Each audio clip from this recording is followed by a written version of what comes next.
Putusan nomor 76/PUU-21/2023 demi keadilan berdasarkan ketuhanan yang Maha Esa, Mahkamah Konstitusi Republik Indonesia yang mengadili perkara konstitusi pada tingkat pertama dan terakhir menjatuhkan putusan dalam perkara pengujian Undang-Undang Nomor 6 Tahun 2014 tentang Desa terhadap Undang-Undang Dasar Negara Republik Indonesia tahun 1945 yang diajukan oleh Mahmudi sebagai pemohon, membaca permohonan pemohon, mendengar keterangan pemohon, memeriksa bukti-bukti pemohon, duduk perkara dan seterusnya dianggap dibacakan.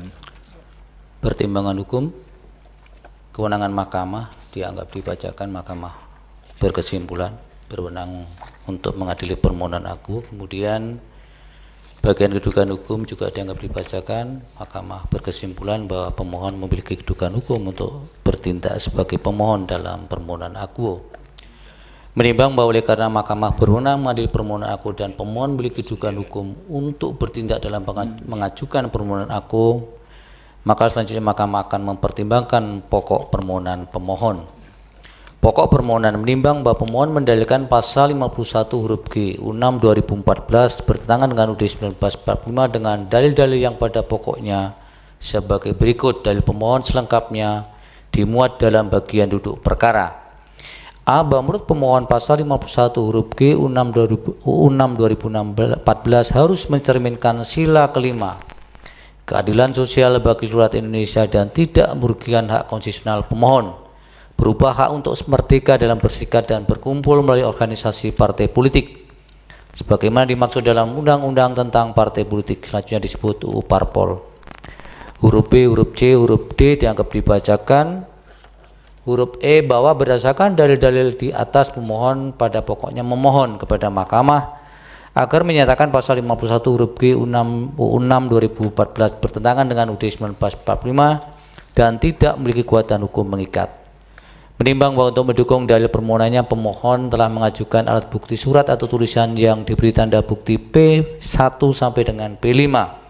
Selengkapnya dimuat dalam bagian duduk perkara. Menimbang bahwa oleh karena permohonan aku telah jelas, maka dengan berdasar pada pasal 54 UMK, mahkamah berpendapat tidak terdapat urgensi dan relevansinya untuk mendengar keterangan pihak-pihak sebagaimana disebut dalam pasal 54 Undang-Undang MK dimaksud.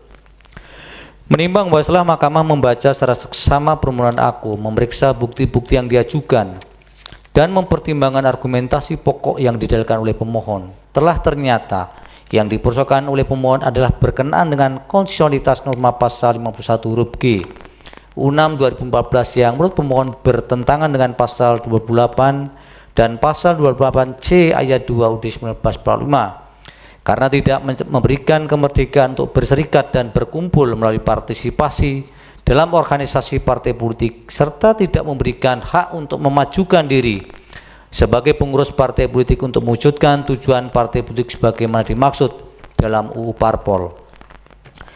Terhadap dalil pemohon aku, sebelum pertimbangan lebih lanjut permasalahan tersebut, mahkamah perlu terlebih dahulu mengemukakan hal-hal sebagai berikut.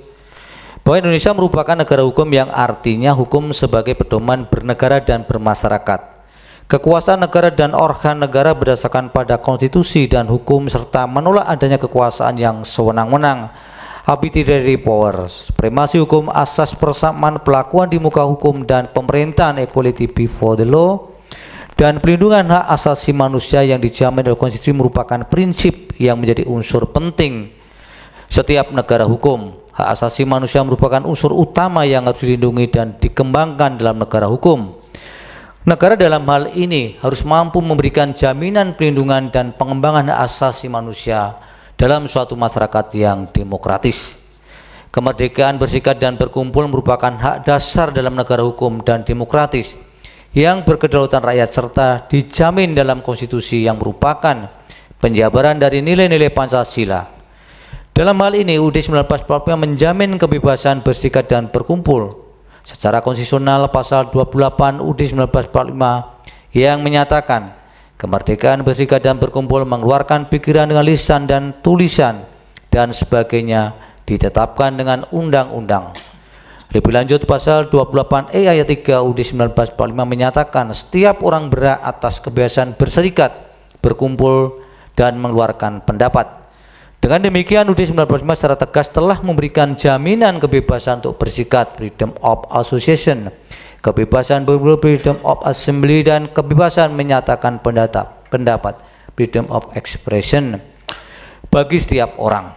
Secara internasional pun pasal 20 Universal Declaration of Human Rights dan pasal 21 Covenant of Civil and Political Rights telah memberikan jaminan bagi setiap orang untuk memiliki hak bebas dan merdeka dalam berserikat dan berkumpul. Jika dikaitkan dengan realisasi dari pemikiran filosofis kemerdekaan berserikat dan berkumpul, pada hakikatnya merupakan hak dasar bahwa manusia sejatinya bebas dan tidak dikekang. Ketika orang melakukan kegiatan berkumpul untuk melaksanakan kegiatan berserikat, tentunya baik secara sendiri-sendiri maupun secara bersamaan, mengeluarkan pikiran dengan lisan dan tulisan.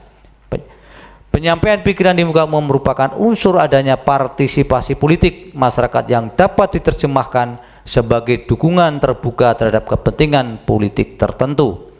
Dengan demikian, kemerdekaan berserikat dan berkumpul merupakan bentuk pengejauhantahan kedaulatan rakyat, demokrasi dalam pelaksanaan hak asasi manusia di negara hukum. Penjabaran dari amanat konstitusi terkait hak untuk berserikat dan berkumpul kemudian diwujudkan salah satunya dalam pembentukan partai politik yang merupakan bagian dari pilar demokratis dalam sistem politik Indonesia. Bida Penjelasan Umum Undang-Undang Nomor 2 Tahun 2011 tentang perubahan atas Undang-Undang Nomor 2 Tahun 2008 tentang partai politik atau UU 2 2011.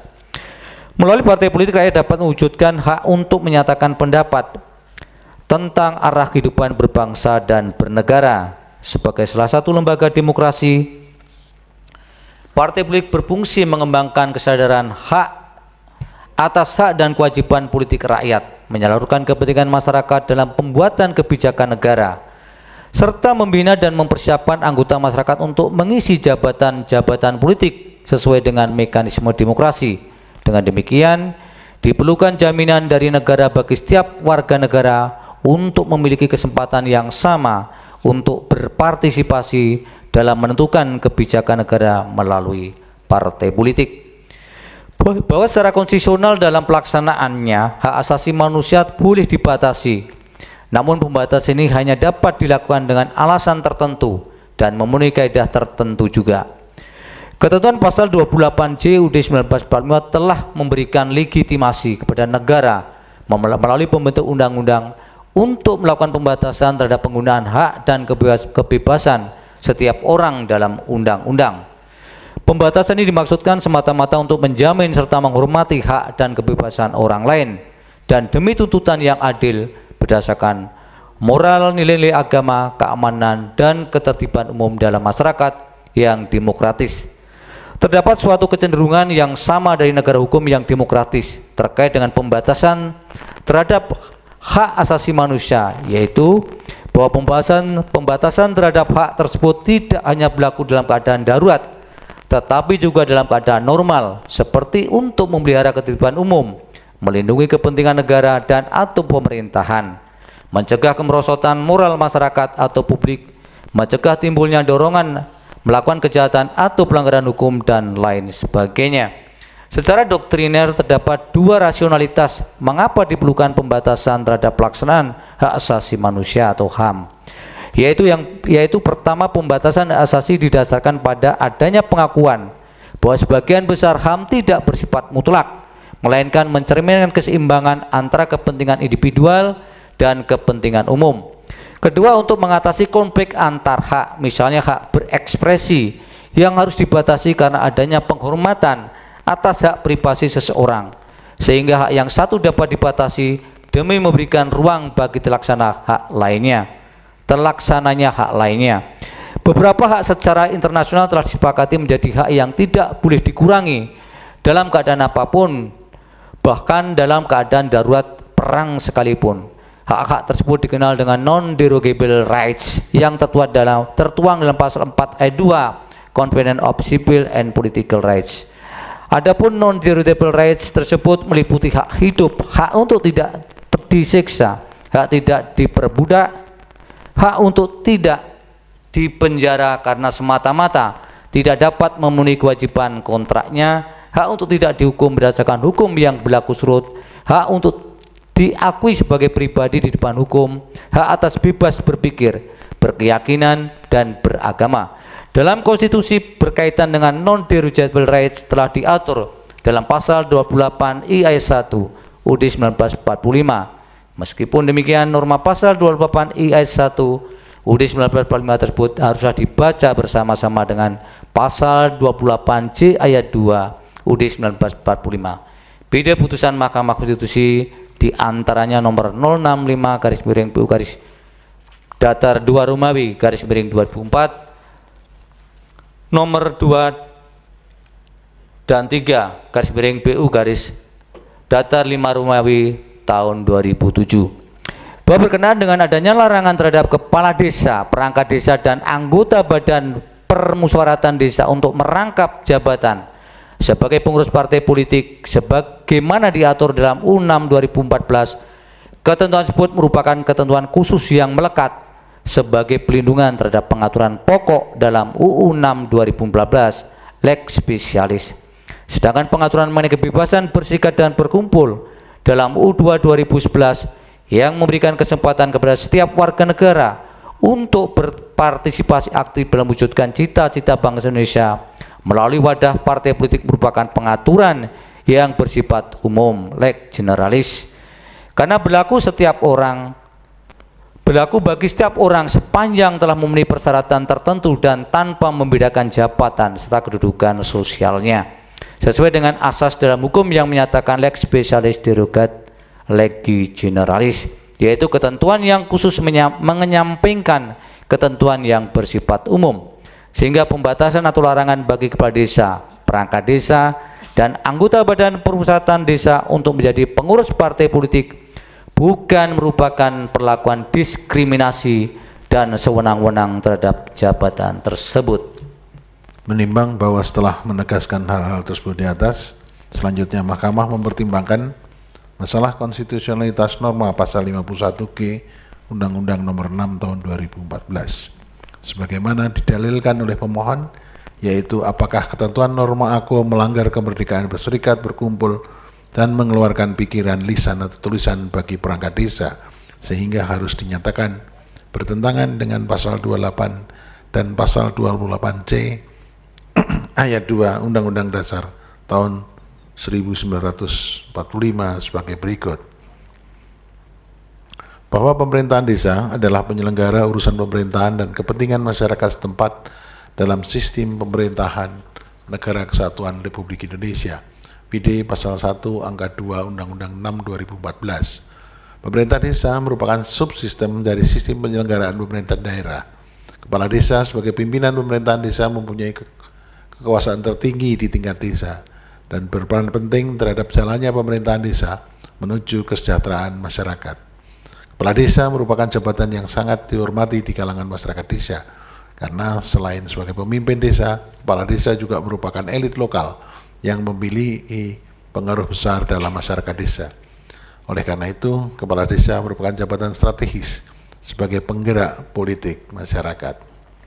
Keberadaan perangkat desa yang juga diserai tugas di bidang administrasi, termasuk memiliki posisi penting sebagai aparatur pemerintahan yang paling bawah. Perangkat desa merupakan salah satu organ pemerintahan desa selain kepala desa yang kedudukannya berdasarkan pasal 1 angka 3 Undang-Undang 6 2014 merupakan pembantu kepala desa dalam menjalankan fungsi pemerintahan desa. Meskipun kedudukannya sebagai pembantu kepala desa dalam melaksanakan tugas dan kewenangannya, namun Undang-Undang Nomor 6 Tahun 2014 telah menempatkan perangkat desa di posisi yang sangat penting dalam pemerintahan desa, karena selain menyandang atribut dan simbol-simbol yang diberikan negara, perangkat desa juga menjalankan tugas-tugas negara. Meskipun pengangkatan kepala desa sangat tergantung kepada kepala desa sebagai pihak yang berkepentingan langsung, namun kewenangan yang melekat pada jabatan ini diatur sedemikian rupa agar personal yang dipilih sebagai perangkat desa benar-benar mampu menjalankan tugasnya. Selain itu, baik pengangkatan maupun pemberhentian perangkat desa harus dikonsultasikan kepala desa kepada camat atas nama bupati atau wali kota untuk memperoleh rekomendasi. PD pasal 49 ayat 2 dan pasal 53 ayat 3 Undang-Undang Nomor 6 Tahun 2014. Sebagai pembantu kepala desa, perangkat desa akan terlibat secara langsung dalam pelaksanaan tugas dan wewenang kepala desa sebagaimana diatur dalam pasal 26 Undang-Undang 6 2014. Misalnya, penyelenggaraan pemerintahan desa, memegang kekuasaan pengelolaan keuangan dan aset daerah, menetapkan anggaran pendapatan belanja desa, juga menetapkan peraturan desa. Sebagai bagian dari lembaga pemerintahan di kabupaten yang berhubungan langsung dengan masyarakat, baik kepala desa maupun perangkat desa akan memiliki hubungan yang lebih dekat dengan masyarakat. Dengan demikian sesungguhnya kedudukan perangkat desa sangat strategis sehingga diharapkan dapat diisi oleh orang-orang yang bukan saja profesional dan berintegritas dalam melaksanakan tugas dan fungsinya, namun juga merupakan pribadi yang dapat diterima, dipercaya, dan dihormati sebagai pamong desa, serta memperoleh legitimasi dari masyarakat desa dalam menjalankan pemerintahan desa untuk membawa masyarakat desa ke arah terwujudnya kesejahteraan, ketertiban, dan kemajuan desa.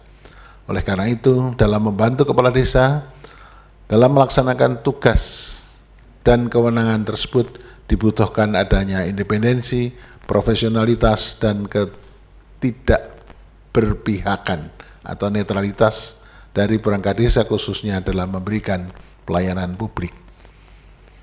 Bahwa netralitas merupakan asas yang sangat penting dalam penyelenggaraan tugas pelayanan publik, tugas pemerintahan, dan tugas pembangunan yang diemban setiap pegawai pemerintah maupun pejabat pemerintah atau pejabat negara agar dapat menjalankan tugas secara profesional. Netralitas menurut Kamus Besar Bahasa Indonesia diartikan sebagai keadaan dan sikap netral dalam arti tidak memihak atau bebas. Maksudnya dalam melaksanakan tugas dan kewenangannya harus bebas dari kepentingan, intervensi, bebas dari pengaruh, adil, objektif, dan tidak memihak. Adapun netralitas politik dimaksudkan tidak terlibat dan tidak memihak kepada kepentingan partai politik tertentu. Dalam upaya menjaga netralitas jabatan, baik kepala desa dan perangkat desa harus lepas dari pengaruh partai politik dalam rangka menjamin persatuan dan kesatuan serta menjamin keberlangsungan pelayanan publik tetap terselenggaranya dengan baik melalui pemusatan segala perhatian, pikiran, dan tenaga pada tugas yang dibebankan pada mereka. Berkenaan dengan hal tersebut di atas, saya ulangi, berkenaan dengan hal di atas sebagai konsekuensi dan dari kewenangan yang melekat pada jabatan perangkat desa sebagai pembantu kepala desa, sudah seharusnya terdapat pengaturan terhadap netralitas politik, yaitu berupa larangan untuk menjadi pengurus partai politik, sebagaimana dinyatakan dalam pasal 51 huruf G Undang-Undang Nomor 6 Tahun 2014. Keterlibatan perangkat desa dalam kepengurusan suatu partai politik akan menyebabkan munculnya berbagai permasalahan dalam menjalankan penyelenggaraan pemerintahan desa.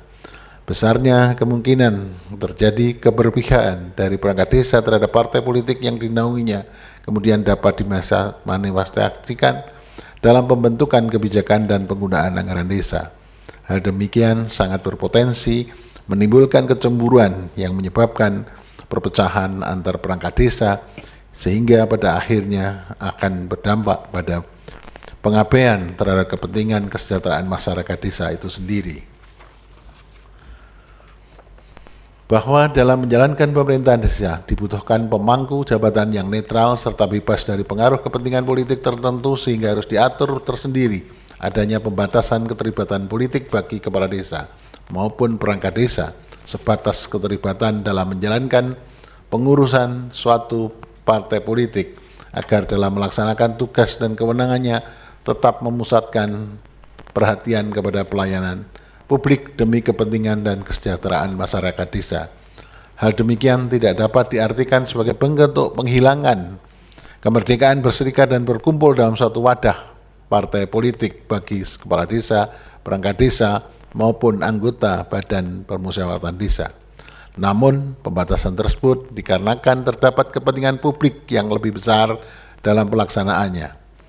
Meskipun demikian, pembatasan tersebut tidak bersifat mutlak, karena baik kepala desa, perangkat desa, maupun anggota Badan Permusyawaratan Desa masih dapat menggunakan hak politiknya untuk memberikan suaranya dalam pemilihan umum. Di samping itu, secara normatif, sesuai dengan asas hukum, Undang-Undang Nomor 6 2014 merupakan lex spesialis, sedangkan Undang-Undang Parpol merupakan lex generalis.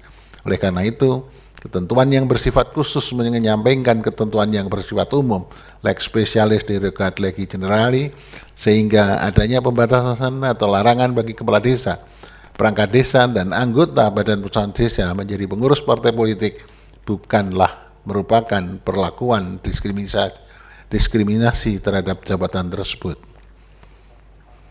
Bahwa berdasarkan uraian pertimbangan tersebut di atas, menurut Mahkamah, dalil permohonan pemohon berkenaan dengan telah terjadi pelanggaran terhadap kemerdekaan berserikat dan berkumpul karena dilarangnya perangkat desa menjadi pengurus partai politik, sebagaimana terdapat dalam ketentuan norma pasal 51 huruf G Undang-Undang Nomor 6 Tahun 2014 adalah tidak beralasan menurut hukum.